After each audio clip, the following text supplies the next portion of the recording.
Hello everyone, my self Manish Shahn. मैं आपका स्वागत करता हूं हमारे इस यूट्यूब चैनल में जिसका नाम है एसए कोचिंग इंस्टीट्यूट। आज हम लोग प्रोडक्शन फंक्शन करके चैप्टर शुरू करेंगे। बहुत ज़्यादा इंपॉर्टेंट चैप्टर है सर, और इकोनॉमिक्स को अच्छे से समझने में आपके लिए बहुत ज़्यादा महत्वपूर्ण रोल प्ले करने वाला है ये चैप्टर। तो आप लोग इस वीडियो को ज़रूर पूरा का पूरा एंड तक ज़रूर देखिएगा। मैं आपको इसको बहुत सिंपल वे में और कुछ प्रैक्टिकल एग्जाम्पल के साथ मैं आपको बहुत ईजिली इसको समझा दूंगा, जिससे आपको कभी भी इस चैप्टर में कोई प्रॉब्लम नहीं होगी। तो चलिए, without any much delay, let's roll the intro and start the video.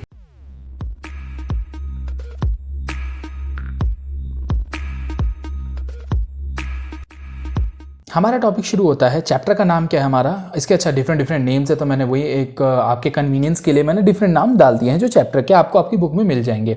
Laws of return, इसे हम लोग return to the factor, return to the scale भी बोलते हैं। उसके अलावा थियोरी ऑफ प्रोडक्शन भी बोलते हैं, और कुछ जगह इसे प्रोडक्शन फंक्शन भी बोला जाता है। तो डिफरेंट चैप्टर के नाम है। कहीं कहीं आप लोगों को समझने के लिए लोग ये भी बताते हैं लॉ ऑफ वेरिएबल प्रोपोर्शन वाला चैप्टर है। तो उस तरीके से टॉपिक हमारा शुरू होता है। तो चैप्टर हम स्टार्ट करते हैं, ठीक है। अच्छा, क्योंकि हमें एक चीज इसमें नजर आई दोनों टॉपिक में, सर एक प्रोडक्शन और यहां पे भी कुछ प्रोडक्शन की बात कर रहा है ये, तो इससे अच्छा ये है हमें कि सबसे पहले हम लोग प्रोडक्शन का मीनिंग समझ लेते हैं। तो बहुत सिंपल सा मीनिंग है, it is a process which involve the use of the various input और the factor services to produce the output. बहुत सिंपल सी बात है सर, अगर आप कोई प्रोडक्ट को बनाते हैं, तो जब आप कोई प्रोडक्ट को बनाने के लिए आप किसका इस्तेमाल कर रहे हैं, डिफरेंट इनपुट्स का इस्तेमाल कर रहे हैं। इनपुट का मतलब हो जाता है सर जो भी आप एक प्रोडक्ट को बनाने में आप यूज करेंगे, ठीक है। सिर्फ और सिर्फ वो रॉ मटेरियल ही नहीं होता, उसके साथ साथ लेबर होती है, मशीन होती है। ये सारी की सारी जिन चीजों का भी आप इस्तेमाल कर रहे हो एक प्रोडक्ट को बनाने के लिए, या फिर आप जो फैक्टर सर्विसेज, मैंने कोई बताया ना, लेबर की जो सर्विसेज लगेंगी, वो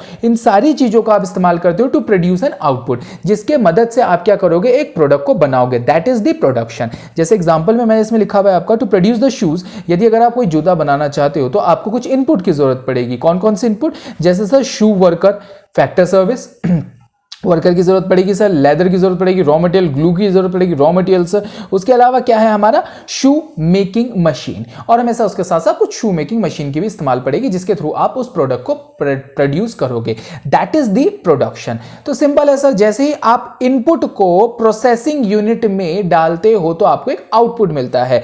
तो ये पूरा का पूरा प्रोसेस जो होता है सर, ये होता है हमारा प्रोडक्शन। अब हमारा आता है नेक्स्ट टॉपिक आता है हमारे इसमें सर प्रोडक्शन फंक्शन। तो प्रोडक्शन फंक्शन का क्या मतलब होता है, the functional relationship between the input and output. जब आप इनपुट और आउटपुट का एक फंक्शनल रिलेशनशिप की बात करते हो, अभी डिटेलिंग करते हैं उसकी, फंक्शनल रिलेशनशिप की बात करते हो तो हम उसे प्रोडक्शन फंक्शन बोलते हैं। जैसे बहुत सिंपल है, अभी हमने जो एग्जांपल देखा था शू का, तो अगर मैं आपसे ये कह रहा हूं कि एक फैक्ट्री है, वो फैक्ट्री ये कहती है कि जी हम लोग ना 100 जूते हर दिन बनाते हैं, 100 शूज हम लोग का प्रोड्यूस करने का, हर दिन में हम लोग 100 प्रोड्यूस करने का हमारा टारगेट रहता है। तो अब पॉइंट ये आता है, ये जो 100 शूज हो गए ये आउटपुट हो गए, ठीक है। अब बात करते हैं इनपुट की। वो ये कहना चाह रहे हैं कि सर अगर हम लोग एक दिन में 100 जूते बनाना चाहते हैं तो हमेशा कितना लेदर की जरूरत पड़ेगी, कितना ग्लू की जरूरत पड़ेगी, कितने वर्कर की जरूरत पड़ेगी to produce these 100 shoes per day. तो उसको हमने बोला प्रोडक्शन फंक्शन। जैसे सपोज मैं कह देता हूं आपको कि सर अगर वो इनपुट को, उन्होंने कहा सर अगर हमें 100 जूते बनाने हैं तो सर हमें मैक्सिमम 30% का इनपुट चाहिए होगा, तब जाके हम लोग क्या कर पाएंगे, ये हमारा आउटपुट प्रोड्यूस हो पाएगा। तो बहुत सिंपल सा पॉइंट कहने का ये है कि आउटपुट और इनपुट के बीच में जो रिलेशनशिप होता है, जो फंक्शनल रिलेशनशिप होता है कि अगर सर मैं इनपुट 30% डालूंगा तो तब जाके सर मुझे इतना आउटपुट मिलेगा, इतना परसेंटेज का आउटपुट मिलेगा। That is known as the production function. Next हमारा जो टॉपिक आता है, बहुत इंपॉर्टेंट टॉपिक है सर, यहां से हमारा चैप्टर एक्चुअल में स्टार्ट होता है। Short run, long run, chapter का बेस ही यहीं से शुरू होगा। अच्छा, शॉर्ट रन और लॉन्ग रन को समझने के लिए हम एक जरा छोटा सा और पॉइंट समझ लेते हैं। शॉर्ट पीरियड टाइम क्या होता है, एक लॉन्ग पीरियड टाइम क्या होता है। इसको समझने के लिए बहुत सिंपल तरीके से आपको एग्जांपल देता हूं, उस एग्जांपल के थ्रू आप इसे आराम से समझ जाएंगे। हम दो तरीके के एग्जांपल बनाएंगे, एक बनाएंगे यार बिल्कुल हम लोग ऐसा जिसे बोलूं देसी एग्जांपल, और एक बनाएंगे सर हम थोड़ा टेक्निकल एग्जांपल। चलिए, तो सबसे पहले हम वो देसी एग्जांपल बनाते हैं ताकि हमें अच्छे से समझ में आ जाए। अच्छा, आप लोगों ने एक चीज देखा होगा, रोड साइड में क्या होता है, कुछ ना लोग ना, मतलब वो काम करने वाले जो होते हैं वो लोग सर ठेली लगाते हैं। आप लोगों ने देखा होगा ठेली लगाता है। अच्छा, मेरी ड्राइंग बहुत खराब है तो इसलिए इसको टेक्निकली या दिल से मत लेना, ठीक है। तो वो ठेली लगाते हैं सपोज, ठीक है। अच्छा, वो ठेली लगाते हैं, खाना खाने वगैरह की ठेली लगाते हैं। तो आप लोगों ने एक चीज़ देखा होगा, उनके ना कुछ कंटेनर्स होते हैं। नॉर्मली जो मैंने देखा है उनके ना नॉर्मली 3 कंटेनर्स होते हैं। उन 3 कंटेनर्स में क्या क्या होता है, जैसे एक में सर उन्होंने राजमा रखा हुआ है, एक में कड़ी रखी हुई है और एक में चावल रखा हुआ है। ठीक है, थोड़ा ध्यान से समझिएगा, ये तीनों चीज़ें रखी हुई हैं। अब ये जो व्यक्ति हैं जो ये लगाते हैं ये ठेली, तो ये सुबह 10 बजे यहाँ पे आ जाते हैं ठेली लगाने के लिए। ओके सर, अच्छा जब वो आ जाते हैं 10 बजे ठेली लगाने के लिए, तो आए और बिकना शुरू हो जाता है। नॉर्मली क्या होता है, उनकी ठेली का सामान 2-2:30 बजे तक या 3 बजे तक मैक्सिमम सारा खत्म हो जाता है, तो फिर ये उठाते हैं ठेली और अपने घर चले जाते हैं। आज क्या हुआ, सपोज मेरी बात समझिएगा, आज क्या हुआ, आज इनका सामान 1 बजे तक ही सारा का सारा कंप्लीट हो गया, खत्म हो गया, फिनिश हो गया। अच्छा जैसे ही खत्म हो गया, 4-5 लोग और आ गए कि जी हमें भी चाहिए। ये आए कि जी क्या बोलते हैं भाई साहब, हमें भी जरा राजमा चावल वगैरह खिला दो। ओके, अब उन्होंने कहा जी हमें तो खिलवा दो। अब सामने वाला व्यक्ति क्या कहेगा, क्या वो उनको दे सकता है राजमा चावल, कड़ी चावल या नहीं? तो आंसर हमारा ये आता है कि सर बिल्कुल नहीं दे सकता। मैंने कहा क्यों नहीं दे सकता? क्योंकि सर उसके पास जो अवेलेबिलिटी थी वो खत्म हो चुकी है। ओके, मतलब वो सिर्फ 3 ही कंटेनर्स ही तो डाल के आया था और ये तीनों के तीनों कंटेनर्स सर उसके खत्म हो चुके हैं। अब वो इस समय पे उनको खाना नहीं प्रोवाइड कर सकता है। इसको मैं अगर थोड़ा सा टेक्निकली लेके जाऊं तो वो पता है क्या कह रहा, सर ये शॉर्ट पीरियड में, ये जो छोटा समय है, क्योंकि इन्होंने तो कहा भाई दे दे खाना, तो वो कह रहे सर हम आपको शॉर्ट पीरियड में सप्लाई नहीं कर सकते हैं, इतने छोटे समय में मैं आपको अब सप्लाई नहीं कर सकता हूं, मुझे मेरे घर जाना पड़ेगा, घर जाऊंगा, घर जाके बनाऊंगा, बनाने के बाद फिर लेके आऊंगा, फिर दे सकता हूं आपको। तो उसने ये कहा कि सर मैं अभी आपको नहीं दे सकता। तो शॉर्ट पीरियड कुछ इसी तरीके का होता है, जिसमें वो ये कहते हैं कि सर शॉर्ट पीरियड एक ऐसा टाइम है जिसमें प्रोड्यूसर अपनी सप्लाई को एडजस्ट नहीं कर सकता है। वो जो पीरियड होता है वो इतना छोटा समय होता है जिसमें वो सप्लाई को एडजस्ट नहीं कर सकता है। ठीक है, ये तो बना केस नंबर 1 जिसको हमने बोला शॉर्ट पीरियड। अब लॉन्ग पीरियड में क्या होगा देखते हैं, छोटा सा बात, इसी सेम एग्जांपल को देखते हैं। सर 10 बजे तक उसका आता है, वो नॉर्मली 2, 2:30, 3 बजे तक उसका खत्म होता है, लेकिन आज फिर 1 बजे उसका खाना खत्म हो चुका है। ठीक है, अब मैं इसके पास आया, सपोज मैं इसके पास आया, मैंने आने के बाद इसको बोला, मैंने कहा यार भैया एक काम करो, मुझे ना राजमा चावल, कढ़ी चावल ये कुछ चाहिए, पैक करने हैं, कि मेरी क्लासेस चल रही हैं पीछे और मैं बच्चों को चाह रहा था आज का लंच मेरी तरफ से, तो इसलिए मुझे कम से कम 70 प्लेट्स चाहिए अभी। सेम उसका भी ये रिप्लाई आएगा कि सर अभी खत्म हो चुका है, अब तो मैं नहीं कर सकता। मैंने कहा भाई मुझे अभी नहीं चाहिए, मुझे कल के लिए चाहिए, मैं चाहता हूं कि कल का मैं लंच उन्हें अपनी तरफ से प्रोवाइड कर दूं, तो मैं आपको अभी ऑर्डर दे रहा हूं 70 प्लेट्स का, तो क्या आप मुझे 70 प्लेट कल सप्लाई कर सकते हैं? उन्होंने कहा हाँ सर। 70 क्या सर, मैं आपको 100 भी सप्लाई कर दूंगा। क्यों ऐसा उसने क्यों कहा? उसने कहा कि सर अब आपने मुझे थोड़ा लंबा समय दे दिया, इसको हमने बोला कि सर लॉन्ग पीरियड। अच्छा देखो, टेक्निकली लॉन्ग पीरियड में ड्यूरेशन और शॉर्ट पीरियड में ड्यूरेशन थोड़ा अलग होता है, बस मैं समझाने के लिए भी ऐसा कह रहा हूं। मीनिंग यही होता है, थोड़ा ड्यूरेशन अलग होगा। जैसे शॉर्ट पीरियड में लगभग बोलूं 2-2.5 महीने का समय होता है, लॉन्ग पीरियड में तो मतलब 2-2.5, कभी कभी 6 महीने का भी होता है, लॉन्ग पीरियड में तो सर सालों का समय होता है। कहने का मेरा सीधा सा मतलब ये बनता है कि सर शॉर्ट पीरियड में प्रोड्यूसर उसके पास शॉर्ट पीरियड में समय इतना कम होता है कि प्रोड्यूसर अपनी सप्लाई को एडजस्ट नहीं कर सकता है, वेयरएज लॉन्ग पीरियड में उसके पास इतना समय होता है कि सर वो अपनी सप्लाई को एडजस्ट कर सकता है। ठीक है, तो ये तो था सर हमारे एक सिंपल सा एक देसी सा एग्जांपल। इसको मैं अब थोड़ा सा टेक्निकल लेके आपके लिए करता हूं, मैं जिसको हम लोग टेक्निकली और ज्यादा अच्छे से समझ सकेंगे। तो अब हम एक छोटा सा टेक्निकली का थोड़ा सा एग्जांपल बनाते हैं जिसमें मैं थोड़े से पॉइंट्स और इंक्लूड करना चाहता हूं। अब आप ध्यान से समझिएगा, मेरी फैक्ट्री है सपोज, अच्छा मेरी फैक्ट्री है और मैं बनाता क्या हूं, मैं इसमें सपोज बैग्स प्रोड्यूस करता हूं, बैग्स बनाते हैं, सिंपल बैग्स बनते हैं। अच्छा सब बैग्स बनाने के लिए अब ना एक टारगेट होता है, जैसे मेरा टारगेट है कि हम लोग ना हर दिन 1000 बैग्स प्रोड्यूस करेंगे, 1000 बैग्स प्रोड्यूस करते हैं, सपोज एग्जांपल लेके चल रहा हूं मैं, 1000 बैग्स हम लोग प्रोड्यूस करते हैं। अच्छा इन 1000 बैग्स को प्रोड्यूस करने के लिए ऑब्वियसली बात है सर रॉ मटेरियल चाहिए होता है, लेबर चाहिए होती है, बहुत सारी चीजों की आवश्यकता होती है। तो मेरा क्या होता है, हर दिन रॉ मटेरियल आता है टू प्रोड्यूस दिस बैग्स, हर दिन रॉ मटेरियल मेरा आएगा ताकि मैं 1000 बैग्स प्रोड्यूस कर लूं। कहने का मतलब है आज का 1000 बैग्स बनाने का मेरा रॉ मटेरियल आता है, मैं प्रोड्यूस करता हूं, और 1000 बैग्स बनाने के लिए मेरे पास इस टाइम पे लेबर भी उतने ही रहते हैं एक दिन में। उसके अलावा सर एक मशीन रहती है जिसके थ्रू, 1 या 2 मशीन रहती है जिसके थ्रू मैं 1000 बैग्स प्रोड्यूस करवा देता हूं। ठीक है, नॉर्मली क्या होता है, ये 10 बजे तक मेरा सुबह रॉ मटेरियल सामने वाला पर्सन सप्लाई कर देता है। 10 बजे वो आया, 10 बजे आने के बाद उसने मुझे रॉ मटेरियल ये दे दिया है, ठीक है। अब क्या हुआ, एक मिस्टर एस थे, मिस्टर एस आए और मिस्टर एस ने मुझे आके बोला सर सुनो, हमें ना आज आपसे मतलब देखो 10 बजे सुबह रॉ मटेरियल आ चुका, मेरा मैन्युफैक्चरिंग शुरू हो रखा है। मिस्टर एस आते हैं लगभग 1 बजे करीबन, 1 बजे करीब आके मुझे बोलते हैं कि सर सुनो। मैंने कहा हाँ बोलो, कि सर मुझे ना आपको ऑर्डर देना है। मैंने कहा बताओ कितने का ऑर्डर देना है।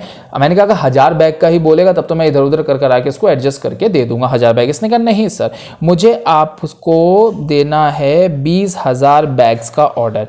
मैंने कहा यार 20,000 बैग का ऑर्डर तो थोड़ा मुश्किल हो जाएगा, आज आपको कब तक चाहिए। उसने कहा सर मुझे ना ये प्रोड्यूस करवा दो 20,000 और मुझे आज रात को दे दो, भले आप रात को 10 बजे दे दो या आप रात को मुझे 9 बजे दे दो, लेकिन मुझे आज में चाहिए, रात के 12 बजे से पहले आप मुझे सप्लाई कर दो। मेरा सवाल आता है क्या मैं इतने शॉर्ट ड्यूरेशन में उसको 20,000 बैग्स प्रोड्यूस करके दे पाऊंगा? नहीं, क्यों नहीं हो पाएगा? क्योंकि सबसे पहली लिमिटेशन मेरी आगे कि मेरा रॉ मटेरियल आ चुका है। चलो रॉ मटेरियल तो और भी मंगाया जा सकता है, कोई प्रॉब्लम नहीं है, लेकिन सर मेरे पास हर दिन को प्रोड्यूस करने के लिए कुछ लेबर होते हैं। एक दिन में मैं तो 1000 बैग्स के हिसाब से लेबर को रिक्रूट कर रखा था। अब आप कह रहे हैं 20,000 बैग बनाए, तो मुझे ऑब्वियस सी बात है और लेबर की जरूरत पड़ेगी, मुझे किसी और मशीनरी की भी जरूरत पड़ सकती है। तो ये सारी चीजें इतने शॉर्ट ड्यूरेशन में नहीं हो सकती है। इसी वजह से हमने इसे क्या कहा, इसे बोला जाता है शॉर्ट पीरियड। शॉर्ट पीरियड क्यों बोल रहा हूं? क्योंकि शॉर्ट पीरियड में, छोटे समय में मैं सप्लाई एडजस्ट नहीं कर सकता हूं, क्योंकि मैं इतने शॉर्ट पीरियड में ना लेबर लेके आ सकता हूं, रॉ मटेरियल मत कह रहा तभी भी लेके आ सकता हूं, इतनी सारी लेबर रिक्रूट नहीं कर सकता हूं, कुछ मशीनरी की जरूरत पड़ सकती है, इतनी जल्दी नहीं हो सकता है, तो इसलिए इस पीरियड में मैं नहीं कर पाऊंगा।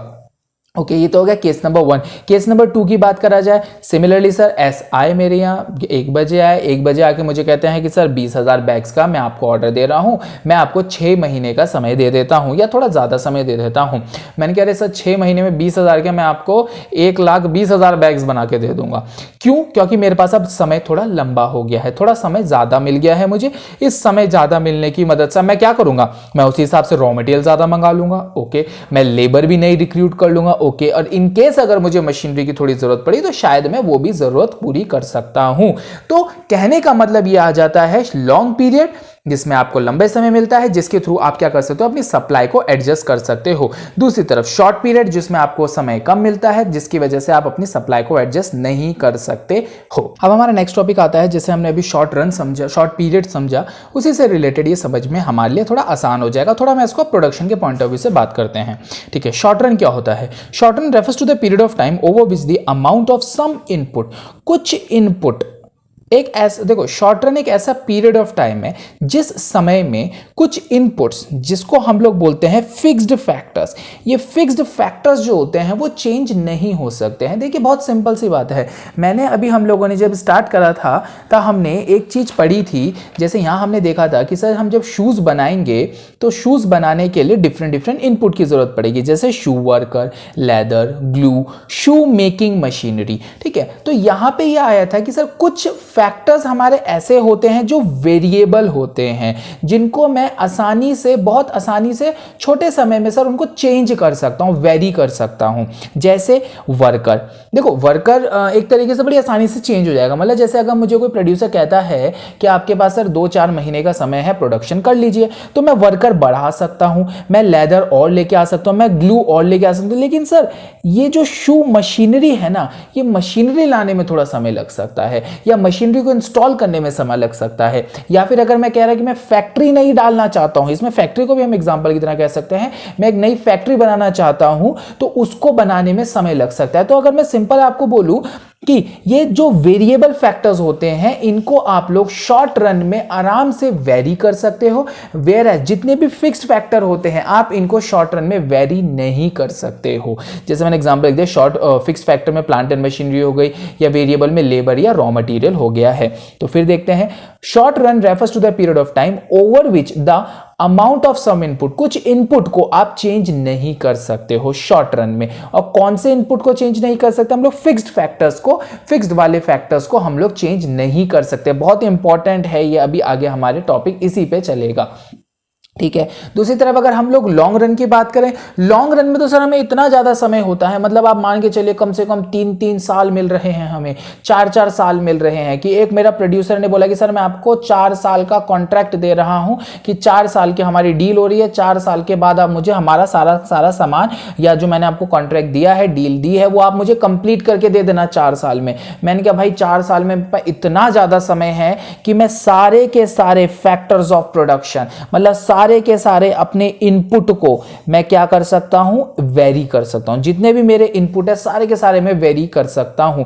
मतलब मैं चाहूं तो नई मशीनरी लगा सकता हूं, मैं चाहूं तो मेरे पास इतना समय है कि मैं एक नई फैक्ट्री लगा दूं। जैसे सिंपल है ना, अब मुझे प्रोडक्शन कितने का करता था, मैं नॉर्मली 2000 का करता था। अब अगर मुझे 4 साल में कोई 2 करोड़ प्रोडक्शन करने के लिए बोल देगा तो ऑब्वियसली बात है मुझे मेरी फैक्ट्री भी बढ़ानी पड़ेगी, एक्सपेंड करना पड़ेगा। तो मुझे अगर मेरी फैक्ट्री बनाए तो उसने कहा सर एक फैक्ट्री और स्टैब्लिश करी जा सकती है, आपके पास बहुत ज्यादा समय है, इसीलिए हम इसे बोलते हैं लॉन्ग रन। और इससे पहले वाला था हमारा शॉर्ट रन। दोबारा से बात कर लेते हैं। शॉर्ट रन में फिक्स्ड फैक्टर्स को, मशीनरी वगैरह आप चेंज नहीं कर सकते हो क्योंकि आपके पास समय बहुत कम होता है। वेयरएज आप वेरिएबल फैक्टर जैसे लेबर हो गया, रॉ मटेरियल हो गया, इनको आप आसानी से चेंज कर सकते हो शॉर्ट पीरियड में या शॉर्ट रन में। दूसरी तरफ लॉन्ग रन में क्या होता है, लॉन्ग रन हमारा ऐसा पीरियड ऑफ टाइम होता है जिसमें हमारे पास इतना एम्पल ऑफ टाइम होता है कि हम लोग हर प्रकार के हर प्रकार के इनपुट को हम लोग कितना भी चाहे इंक्रीज कर सकते हैं बिना किसी प्रॉब्लम के। नेक्स्ट टॉपिक आता है हमारा टाइप्स ऑफ प्रोडक्शन फंक्शन। कौन कौन से डिफरेंट टाइप के प्रोडक्शन फंक्शन होते हैं। 2 टाइप के प्रोडक्शन फंक्शन होते हैं, एक होता है शॉर्ट रन प्रोडक्शन फंक्शन, एक होता है लॉन्ग रन प्रोडक्शन फंक्शन। जैसे आपने वो सारी चीजें समझ ली, अभी आसानी ही हो जाती हैं। Short run production function refers to the situation when only one input, जहां पे सिर्फ और सिर्फ एक इनपुट इज वेरिएबल। आप सिर्फ एक इनपुट को वेरिएबल बना सकते हो, बाकी सारे के सारे जितने भी इनपुट हैं आपके वो फिक्स्ड रहेंगे या कांस्टेंट रहेंगे। कहने का मतलब ये है, बहुत सिंपल सी भाषा में अगर मैं आपको समझाऊं तो बहुत सिंपल वे में ये कहना चाहता है वो कि सर यदि अगर आप कुछ प्रोडक्शन करना चाहते हो, अगर आप कुछ प्रोडक्शन करना चाहते हो तो ऑब्वियस सी बात है आपको कुछ इनपुट लगाने पड़ते हैं, तभी जाके आपको क्या मिलता है, कुछ आउटपुट इसकी जगह आपको मिलता है। तो वो ये कहना चाहता है कि सर आप जो इनपुट लगाओगे वो आप जो वेरिएबल इनपुट को मतलब ऐसे इनपुट लगाइएगा आप जिनको आप कुछ को तो वेरी कर सकते हो, कुछ को फिक्स रखोगे। मतलब आप लेबर बढ़ाते जा सकते हो। अगर आपको प्रोडक्शन ज्यादा करना है ना, अगर आपको प्रोडक्शन ज्यादा करना है तो उसने कहा कि सर एक काम करो, लेबर ज्यादा लगा लो, रॉ मटेरियल ज्यादा कर लो, लेकिन मशीनरी उसको फिक्स्ड रखना। अगर आपको शूज बनाने हैं तो शूज बनाने के लिए सर लेबर की भी जरूरत है, मशीनरी की भी जरूरत है। उसने कहा सर मशीनरी एक ही रहेगी, लेकिन लेबर आप जितने ज्यादा लगाना चाहो उतने ज्यादा आप लेबर लगा सकते हो। जितने लेबर लगाना चाहो उतने लेबर लगाओ, मशीनरी कांस्टेंट रहेगी जिससे हमें कुछ आउटपुट मिल जाएगा। ठीक है, तो ये हो जाता है हमारा short run production function. Short run production function में आप लोग ध्यान रखिएगा, सिर्फ और सिर्फ आप एक वेरिएबल, एक फैक्टर को आप क्या कर सकते हो, आप वेरिएबल रख सकते हो, बाकी सारे जितने भी इनपुट्स हैं वो सारे के सारे आपके कांस्टेंट रहेंगे। इसी ही बेसिस पे हम लोग समझते हैं हमारा लॉ ऑफ वेरिएबल प्रोपोर्शन। जो हमारा लॉ ऑफ वेरिएबल प्रोपोर्शन है, जो हमें नेक्स्ट समझना है, बहुत इंपॉर्टेंट टॉपिक है, वो हम लोग इसी के थ्रू समझते हैं, इसी कॉन्सेप्ट को दिमाग में रखते हुए करते हैं। मतलब अगर आप प्रोडक्शन करना चाहते हो तो आप लेबर की सप्लाई बढ़ाते रहो। मतलब एक लेबर लगाए तो उसने कितना प्रोडक्शन करा, 2 लगा लो, 3 लगा लो, 4 लगा लो, 5 लगा लो, 50 लगा लो, लेकिन मशीनरी कांस्टेंट रहेगी। आप एक ही मशीनरी पे अलग अलग लेबर लगाते रहो और अब देखते रहेगी कितना कितना प्रोडक्शन आपको हो रहा है। That is the short run production function. दूसरी तरफ अगर हम बात करें long run production function, long run production function एक ऐसी सिचुएशन है जहां पे सारे के सारे वेरिएबल फैक्ट, सारे के सारे फैक्टर्स को, सारे के सारे इनपुट्स को आप वेरी कर सकते हो। मतलब आपने ये कहा कि सर मैं लेबर भी बढ़ाना चाहता हूं, मैं रॉ मटेरियल भी बढ़ाना, अगर आपको प्रोडक्शन बढ़ाना है, सपोज आपने कहा सर मुझे ना 2 करोड़ बैग्स बनाने हैं या 2 करोड़ शूज बनाने हैं, तो देखो 2 करोड़ शूज बनाने का लॉन्ग रन में उसने क्या कहा, लॉन्ग रन प्रोडक्शन फंक्शन में, कि भैया आप जितना ज्यादा लेबर लगाना चाहो लगा लो, 10 लेबर लगा लो, 50 लेबर, रॉ मटेरियल बढ़ाना है और बढ़ा लो, मशीनरी बढ़ानी है बढ़ा लो, फैक्ट्री बढ़ानी है बढ़ा लो, कोई दिक्कत नहीं है। इसे बोला जाता है लॉन्ग रन प्रोडक्शन फंक्शन। लेकिन शॉर्ट रन प्रोडक्शन फंक्शन में वो कह रहा है सिर्फ और सिर्फ अगर आप प्रोडक्शन बढ़ाना चाहते हो तो आप अपने एक इनपुट को बढ़ा सकते हो, बाकी के इनपुट आपके कांस्टेंट रहेंगे। जैसे मैंने भी आपको एग्जांपल बताया कि आप लेबर की सप्लाई बढ़ाते रहो, 1 लेबर, 2 लेबर, 40 लेबर, 50 लेबर, जितने लगाने लगा रहो, लेकिन वो सारे के सारे लेबर एक ही मशीनरी पे ऑपरेट करे जाएंगे। मशीनरी नहीं बढ़ा सकते आप, फैक्ट्री नहीं बढ़ा सकते हो, तब आपको समझना है कि प्रोडक्शन किस किस तरीके से दोनों कंडीशंस में, शॉर्ट रन में भी और लॉन्ग रन में भी प्रोडक्शन कैसे कैसे रिएक्ट करेगा। लॉन्ग रन में कैसे रिएक्ट करेगा मतलब कितना प्रोडक्शन हो पाएगा, और शॉर्ट रन में कैसे प्रोडक्शन काम करेगा। ये चीज अगर हमें समझनी है तो इसके लिए हमें एक लॉ ऑफ वेरिएबल प्रोपोर्शन हम लोग जो भी पढ़ेंगे उसमें हम लोग इसको ज्यादा डिटेलिंग में समझ पाएंगे। आज मैंने इतना ही करना था, इसमें इतना ही समझाना था हमें। इस लेक्चर में मैं इतनी ही बात करूंगा। इस लेक्चर में मैंने आपको बेसिकली इस चैप्टर के इंट्रोडक्शन के बारे में डिस्कस करा है। इसके बाद वाला जो लेक्चर मैं अब लेके आऊंगा आपके लिए वो बहुत ज्यादा इंपॉर्टेंट है। इसमें हम लोग लॉ ऑफ वेरिएबल प्रोपोर्शन के बारे में बात करेंगे और बहुत ज्यादा डिटेलिंग और बहुत ज्यादा सिंपल वे में हम लोग उसको समझेंगे। तो ये अगर आप वीडियो आपको पसंद आई है तो वीडियो को लाइक जरूर कर लीजिएगा, चैनल को हमारे सब्सक्राइब कर लीजिएगा ताकि आने वाली वीडियोस को आप इजीली देख सकें। ठीक है, उसके अलावा जो साइड में आपको एक बेल नजर आ रहा होगा, बेल को दबा दीजिएगा। सब्सक्रिप्शन बॉक्स होगा, सब्सक्रिप्शन का एक रेड सा एक बॉक्स बना रखा होगा, उसके बगल में एक बेल होती है, आप उसको दबा दीजिएगा ताकि आपको आसानी से नोटिफिकेशन मिल सके। ठीक है, और अगर आप लोग मुझे मेरे इंस्टाग्राम पे फॉलो करना चाहते हैं जिसके थ्रू आप लोग मुझसे कोई क्वेश्चन पूछ सकते हैं तो आप मुझे फॉलो कर सकते हैं। मैं आपको अपना इंस्टाग्राम हैंडल की इंफॉर्मेशन दे देता हूं, मनीष MANISH शानू SHANU3। ठीक है, तो आप मुझे इस पे मेरे फॉलो कर सकते हैं। इस पे फॉलो करके आप मुझसे मेरे क्वेश्चन पूछ सकते हैं, जो आपको क्वेश्चन पूछना होगा इस चैप्टर के रिगार्डिंग, इससे पहले के चैप्टर के रिगार्डिंग, जो मैं ऑलरेडी वीडियोस अपलोड कर चुका हूं। अकाउंट्स की भी काफी सारी वीडियोस अपलोड हो चुकी हैं ऑलरेडी, 12th क्लास की। इकोनॉमिक्स की भी काफी सारी वीडियोस अपलोड हो चुकी हैं। धीरे धीरे करके मैं और भी वीडियोस लेके आने वाला हूं, तो चैनल जरूर सब्सक्राइब कर लीजिएगा और कमेंट जरूर कीजिएगा जो भी आपको इसमें पसंद आया है। अगर कोई क्वेश्चन है तो वो भी आप करिएगा। उसके अलावा अगर आप क्वेश्चन मुझसे डायरेक्टली भी पूछना चाहते हो तो आप मुझे डायरेक्टली यहाँ पे मैसेज कर सकते हैं मेरे इंस्टाग्राम हैंडल पे। तो चलिए, thanks for watching this video, bye bye, Tata.